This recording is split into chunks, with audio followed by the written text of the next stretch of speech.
God, you're one of a kind. Oh, oh, oh, oh, you blow my mind.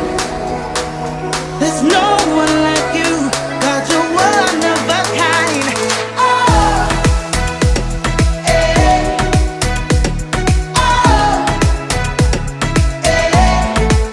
You're one of a kind. Oh, oh, oh, you're one of a kind. Oh, oh, oh, you're one of a kind. Oh, oh, oh, you're one of a kind. Oh, oh, oh. Gotta jump 'cause I feel excited. Gotta dance, gotta let it show. Gotta shout, gotta let it out, or I will explode. Can't stop my feet from moving. I'm spinning around and round. I'm bouncing up so high that I'm shaking the ground. Got this feeling in my bones, from my head down to my toes. You're so good, I lose control. Now I got to let it show. I got this feeling in my bones, from my head down to my toes. You're so good, I lose control. Now I got to let it show. Oh, oh, oh, you blow my mind. There's no one like you. God, you're one of a kind. Oh, oh, oh, oh, you blow my mind. There's no one like you. God, you're one of a kind. Oh, oh, oh, oh, you blow my mind. You are. There's no one like you. God, you're one of a kind. Oh, oh, oh, oh, you blow my mind. Oh, you're one of a kind. There's no one like you. God, you're one of a kind. Oh, you're one of a kind, yeah. Oh, you are.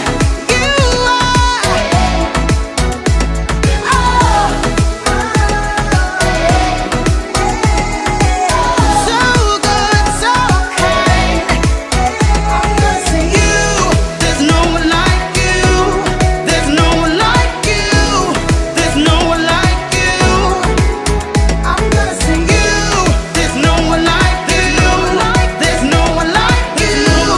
There's no one like you. You blow my mind. One of a kind. No one like you. You blow my mind. You're one of a kind. There's no one like you. Hey, New Hope Kids, welcome to New Hope Kids Online. My name is Miss Brooke, and if you are in 1st, 2nd, 3rd, 4th, or 5th grade, then you are in the right place because you are my New Hope Ninjas and my New Hope Knights, and I'm so glad that you guys are here today. So I have a question for you. Do you guys know what the word unusual means? I mean, I'm sure you've heard it before. You know, really unusual just means something that you might not expect, or something that's kind of uncommon or unique, right? Well, it's a word that also kind of reminds me of unlikely. It's kind of similar. So when something is unlikely, it really means that there's like little to no chance that it's going to happen or it's going to be true, right? Well, this month, we're kind of celebrating unusual all month long. In fact, guess what? The name of our series in July is Unusual. So all month long during July, we're going to be looking at a very unlikely person whom God chose to do some really amazing big things. Because guess what? The Bible is kind of full of unusual and unlikely events, and people. So this month, we're going to be taking a look at one of them. So another question for you. Have you ever felt like you were not good enough? Like maybe your mom didn't think you were big enough to pour some juice and without spilling it, but you could totally do that. Or maybe you weren't picked for a sports team because somebody else didn't think that you were big enough to play. Well, sometimes the people around us, even those who are closest to us, they may not think that we're the likely choice to do something. But it doesn't matter. Even if we can do it, they just think we can't do it. Well, there's this pretty famous guy in the Bible named David who was a lot like that. So go ahead and sit back. Let's see what we can learn this month about a kind of an ordinary guy and find out the unlikely and unusual things that God had plans for him. Hi there, old chicken nuggets. It's me, Carl. And I'm Andy. Welcome to Grow TV. Welcome to Grow TV. Hosted by Carl. Where we have fun with our friends, talk about Jesus, and go over everything the Bible has to offer. Now once again, welcome to Grow TV. I can't wait. Hey, Carl. Hi, Andy. How are you? Good. I'm good.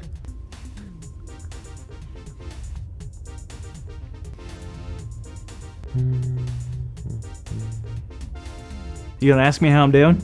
Sure. How are you? Good. I'm so good. I'm so excited. Excited? Excited for what? I thought it was obvious What? that I would be searching for the most elusive and sought-after creature on the planet. Tony the Tiger? No, of course not. I'm talking about Bigfoot. Bigfoot? Yes, Bigfoot. It's now my mission to find him or her. You mean the mysterious 8-foot creature that lives in the mountains and never been caught? Yes, ma'am. Well, even if Bigfoot was real, what makes you think you're qualified to catch such a huge, mysterious, and unusual creature? How about a letter from the guy who's in charge of the government? You mean the president? Yep. Well, if that was the case, I'd probably believe you, but I highly doubt the president of the United States would ever even... Wait, that letter's from the... President of the United States asking me, Carl, to lead the search for Bigfoot. Wow, Carl, I'm blown away. That's, I'm sorry I doubted you. That's crazy. No worries, Andy. I know it must have seemed pretty unusual. And that's our theme. Yeah. Yeah, you definitely pulled a David on me. Yeah, sure. Wait, a David? What does that mean? Well, the story of David when he was anointed as king, it was very unusual for many reasons. Oh, in what ways? Well, let's look in 1st and 2nd Samuel. David was a king, right? He was one of the most famous. Well, who was the king before David? Good question. He was a man named Saul. Oh, I remember him. He was the first king Israel ever had. That's right, but unfortunately, Saul was not a very good king. But God was going to give Israel a new king. All right, well, now it's time for King David. You better watch out, King Saul. There's a new king in town. Well, what do you mean, well? Well, yes, King David was a warrior, but before he was known as King David the Great Warrior, he was known first and foremost as Young David the Shepherd Boy. Whoa, really? He sure was. King Saul was handsome, he was tall, he was a good warrior. He was basically exactly what you think a king would look like. So you're saying I look like a king? Yeah, Carl, that's exactly what I'm saying. Carry on, my little subject. Well, God told Samuel, one of the prophets, that it was time to anoint a new king. What does it? What does anoint mean? It was a special ceremony type of thing that people would do specifically for people who were picked by God or anointed by God. Got it. So God told Samuel it was going to be David? Not exactly. God told Samuel to go to Bethlehem and find a man named Jesse. Hey, I know someone that was from Bethlehem. It was a name, it was like started with J. Is it Jesus? No. Okay, you keep thinking about it. Anyway, when Samuel got to Bethlehem, he found the man named Jesse, and he found all of his sons, except for the youngest son, and his name was David. But David wasn't there. What was he doing? Like I said before, he was a shepherd, so that means he was out taking care of the sheep. Awesome. So what happened next? Well, when Samuel realized that none of the sons there were the ones that he was sent by God to anoint, he asked Jesse if he had any more sons. So they went and got David? They sure did, and when Samuel met David, he knew that he was the one that God wanted to be the next king. That's so cool. So that's the end of the story? Not even close. You see, David was around 15 years old when he met Samuel. Wait, what? 15 years old? A king can't be 15 years old. That's a child. That's a baby boy, Andy. That's what made this so unusual. Not only was David really young, but he was the youngest son, and he wasn't even a warrior like Saul. He was just a boy who took care of sheep. And he's going to lead the whole kingdom of Israel? Yep, and this was just the beginning of the amazing story of King David. He became the greatest king in the Bible and a man after God's own heart. Jesus. Oh, right, the greatest king after Jesus, of course, yeah.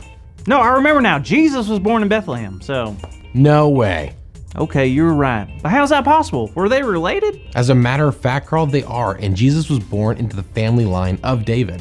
Wow, that's unreal. There's so much about David that I didn't know. Well, good for you. We'll be talking about David all month long, but you know what, Carl? What? You know how I didn't believe right away that you were chosen to be the leader for the search of Bigfoot? Well, people found David being chosen as king to be just as unusual. I guess I never thought about it like that. David was definitely a questionable choice. It's kind of cool how God chooses people that you wouldn't quite expect to have such important jobs like running the kingdom. It is very cool. I mean, in the Bible, we see all kinds of people that get to do amazing things for God. People who had no remarkable skills, people who had physical challenges, people without impressive backgrounds, people who might seem unlikely to do great things, but God uses unlikely people. Amen to that, sister. Wait a minute. That's our big idea. Today's big idea is God uses unlikely people. So let's say it out loud on the count of 3. 1, 2, 3. God uses unlikely people. Yeah. Good job, everyone. Andy? So I'm curious, About what? how do you expect to find a Bigfoot? Andy, one does not find Bigfoot. Bigfoot finds you. Okay, and how will Bigfoot find you? I will be using the Bigfoot call, of course. Oh, how do you do it? Let me show you. So basically, you have to put your thumbs kind of like that, you know, gently cup your hand, and you just kind of like it's a tight squeeze, but not like too tight. Just kind of like and you just kind of you open it up a little, and you just go, here, Bigfoot, here, Bigfoot. Well, I don't see how that won't work. Have a good week, kids. See you next time. Thank you for watching, and tune in next week for a new episode of Pro TV. You know, I love how God had a plan for David's life. And you know what? The thing is, God has a plan for our lives too. Because you see, God looks at us, but he doesn't just see what other people see. Just like with David, he saw David's heart. He saw what was in the inside. And he sees that in us too. And he sees what we can become. So that is pretty amazing, I think. Now, God saw David's life, and he saw his heart. And I love that God made his plans happen no matter what. And he still does that today. So let's take a look at our memory verse for this month. This one comes from the book of Isaiah, and it goes like this. It's Isaiah 55:8. For my thoughts are not your thoughts, neither are your ways my ways, declares the Lord. And we're going to put a few really simple hand motions to that. Super easy this month. And then we'll put it all together. Okay. So for thoughts, we're going to take our finger like that, like we're thinking. So that's thoughts, right? Thoughts. For way, we're going to take our two hands like this and move forward like we're making a way for something.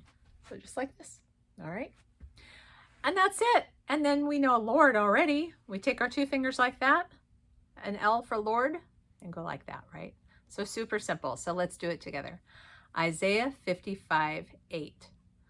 For my thoughts are not your thoughts, neither are my ways your ways, declares the Lord.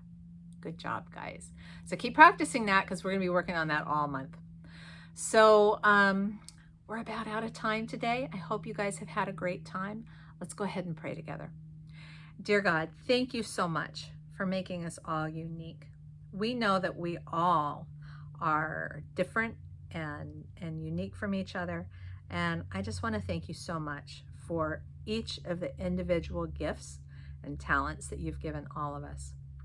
God, I want to just pray for all of these kids, that they would remember how special they are to you this week, and remember that you have a plan for their lives and that you know the great things that they will do in their lives.